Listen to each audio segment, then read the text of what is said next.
You would need to go through an interim phase, correct?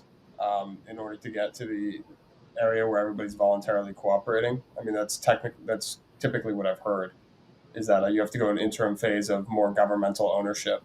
Is that right, or do you think that you could cut straight to the chase? Well, I mean, I think that ultimately, when we're talking about moving towards socialism, we're talking about a shift in a broad economic sense and a shift in who's in power in more of a political sense. And I think it's much easier to bring about the political change than it is to bring about the economic change because we're a global economy now. There are so many interdependent supply lines that Hmm. no one person fully understands that work like Yeah. that has to be done incrementally. It has to be done carefully. You don't want to cause any Yeah. food shortages or anything like that. The Hmm. political stuff, on the other hand, is relatively simple. The abolition of the bourgeoisie as a class is a much more approachable goal than total decommodification. So a transitory system then would be a proletarian state, or what used Hmm. to be called a proletarian dictatorship, something that you could use to leverage the political will of the workers while keeping a lot of the complex economic stuff more towards the back burner. Was that how it was in the past, like in certain communist states? Well, usually what happened in so-called states is that the leader of the Revolutionary Army would immediately crack down on all dissidents, kill the anarchists, and institute. Right. Right. So there are lots of wacky ways these things tend to work out in Hmm. practice, but God willing, one day we'll do it without that. John, do you remember me asking you about market socialism? Yeah, I mean, yeah. Yes, you did. You should ask. But market Yeah. socialism Go is ahead, essentially the John. same You thing can as ask. libertarian socialism, as far as I understand. Correct? I was just not understand. I haven't looked into it yet, so I just kind of wanted to understand what market socialism is, and it might help the audience to know what it is too. So, Yeah, Yeah. Well, it seems to be similar. yeah. Market socialism is the transitory point. You maintain the market economy. People still work for money, use money to buy food or hats or whatever. But there's a socialistic element in that you have economic democracy. Workers are controlled by the people who work there. They're owned and operated by the workers, not by a capitalist who sits on top. And as a product of that, there would not be a capitalist class. So you would have the political power entirely backed by proletarian interests while maintaining a market economy. It's always meant to be a transitory point, of course, because it's kind of okay. like playing with fire. Keeping capital around as a concept in market socialism sort of begs the reemergence of a capital class. So the idea would be that you only do this for as long as you need to in order to secure the political power that lets you do that economic reform. What you seem to be saying when you say get rid of the capitalist class seems to be opting towards more of a worker co-op situation as the general rule of thumb for businesses. I would think that there might be some situations in which a worker co-op might not be the best option, at least even theoretically.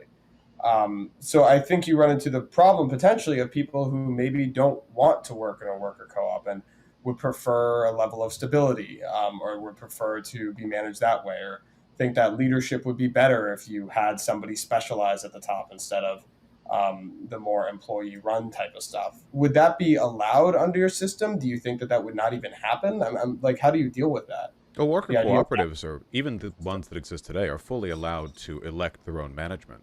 And by that system, if people want someone with some special competence or technological knowledge to lead them in a given field, then yeah, they can certainly vote for it.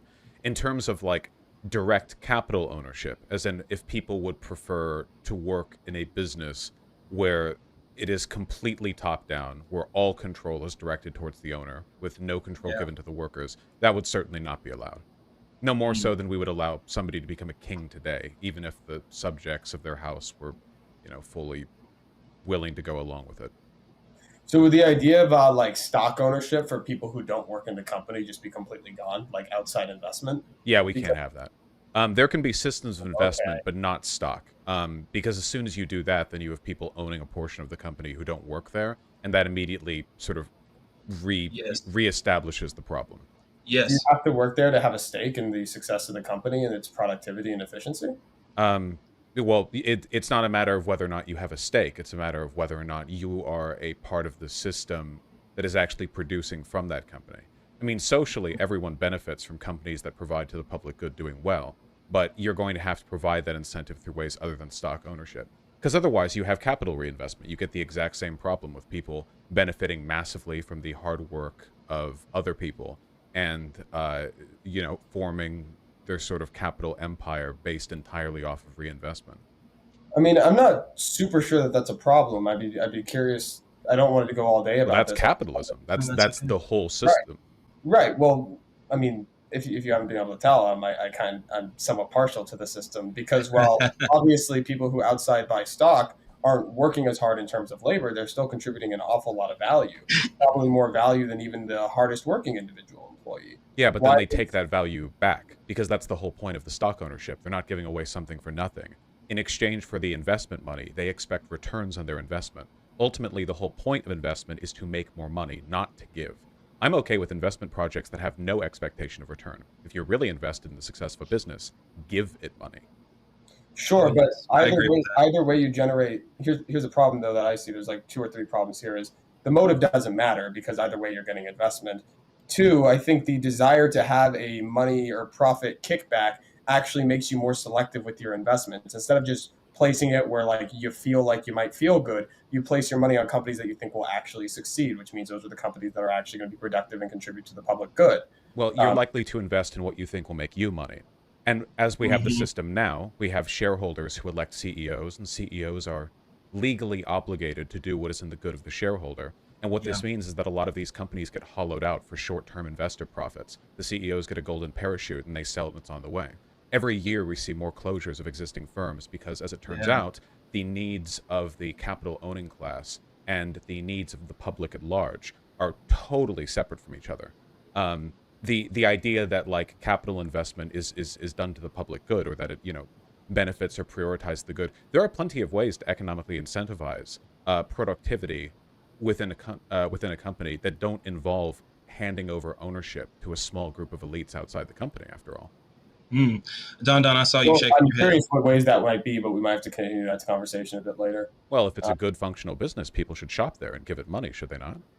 Well, of course they should, but the decisions made at the top of the business are best made by people with a awful lot of stake, is all my point. And to your point of investing without potential for profit kickback, that seems to be a little bit of a rosier view of human nature than I take about people who are willing to invest money in companies. Why not I do don't grants? think that much investment without them asking, well, what's in it for me?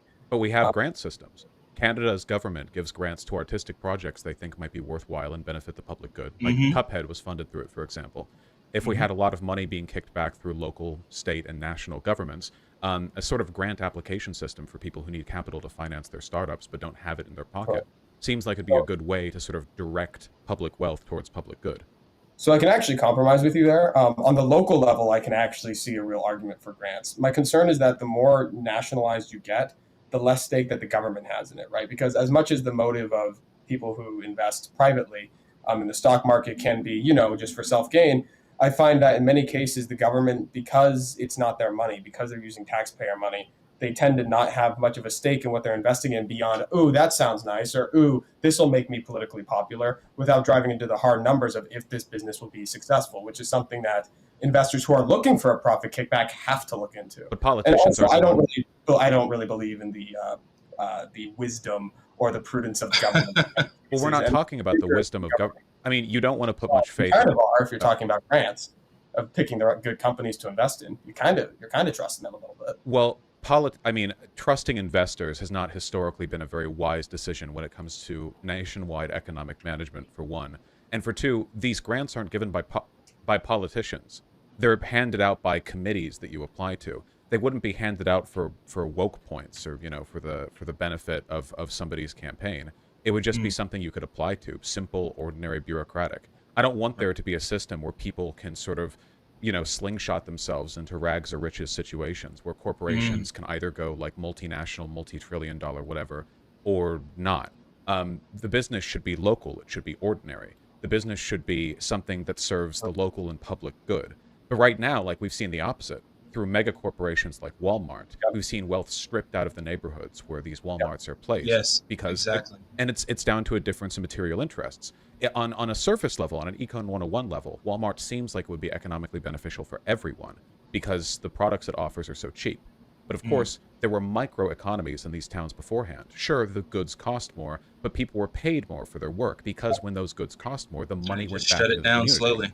Yeah, Yep. but the money that goes into Walmart just gets siphoned out. It doesn't re-enter the Right, to the community. shareholders, and yeah. Yep. Precisely. So a lot of This is times, very true. John, when we think about, does a businessman or the CEO know how to invest the money properly into the economy of the society or the people who work there? People don't work at a job when they're 10,000 miles away from it unless they have the luxury of being, college educated and they work for like an accounting firm. If you work at a brick and mortar store and that brick and mortar store is Walmart or Target, the profits from that store don't go back into the community that you're in. No, It they gets don't. siphoned out I into know. whatever other projects they're using. But Yeah, I understand this. Believe me. shouldn't that say in that decision be in those who are inside that business, those who are a part of it? Shouldn't they make a decision the same way that we stop letting kings make decisions for us? Why are we letting capitalists do it? Well, first of all, I know that I've been cast as a pure capitalist just because I'm talking to you, but in actuality, I do have my misgivings, and mass corporatism and the death of localism is a big part of the reason. Well, you were just agreeing a moment ago about the local. Yeah, which is why yeah, I would be sympathetic to some sort of grant thing on the local level specifically is where I would be interested. I would say if I wanted to put my, Tom Sowell hat on, that those people who work in those companies do agree to it by continuing to work there and continuing to shop there. They're voting with their dollar. I Well, realize that's not really fair, right? Like, well, no, that's fair, maybe not, but true a little bit. Yeah, but Let if him get it's not like if that doesn't lead to rational decision making when it comes to resource allocation, we don't have to like play by those rules.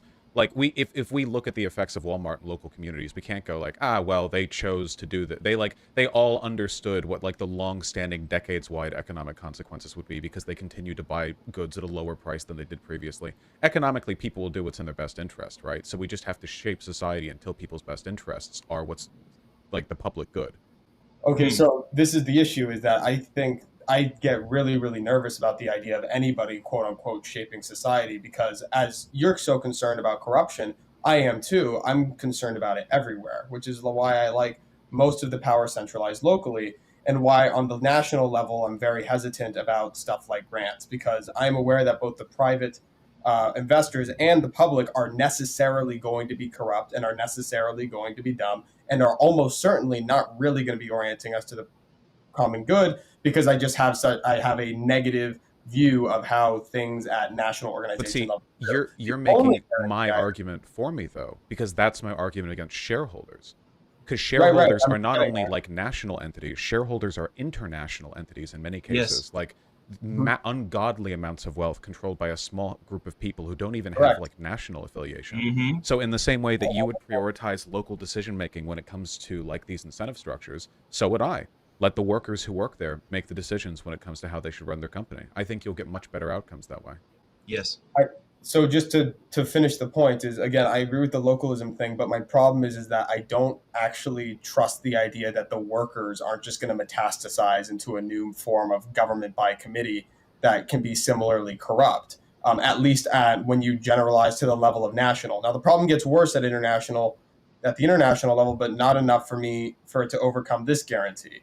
Because when I know that once you hit national and international levels, things are always corrupt and are always dirty. But the one thing I do know is at the very least, the private investors are always going to be looking out for production efficiency.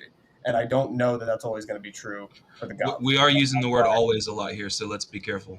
Well, almost, I mean, much more often. That's like defending authoritarianism because democracy has the potential to be corrupt. Like, first of all, I disagree that investors are always looking out for production efficiency. I think they're looking out for their own profits. And I think that's really easy to substantiate when it comes to their behavior. Like like every major corporation has stockholders. There are very few privately owned ones. And consistently, it seems like we see time after time after time that the shareholders will elect CEOs who will bring about short-term gains for them, or they'll do things that are good for the company in like an economically productive sense, but not good for society broadly. Or, as is always the case, not good for the workers at that company. I think that like the myth of shareholder competence should have been like fully destroyed back in 2008. And then the Panama Papers, where it turned out that they're hoarding tens of trillions of dollars illegally offshore. It's like so obvious how hard they're fucking the system because they're not like people who live and work here. They're not accountable to what they do and say. They're these like invisible, shiftless forces that use money that gets managed by the people they hire to control ungodly amounts of wealth and capital flow, just like as a matter of course, you know? And I think Right. that if you bring this down to the local level, which I think does make stuff more trustworthy, if we bring this down to the workers level, not only do we not have the prior issues of like government being controlled by a very small number of people with different interests than the rest of everyone, but we also see like democratic accountability. If a company's doing really badly, it's no longer this like, oh, well, somebody can just like make a bunch of money off of short-term gains then dip. That can't happen anymore. Now you're really in it for the long haul.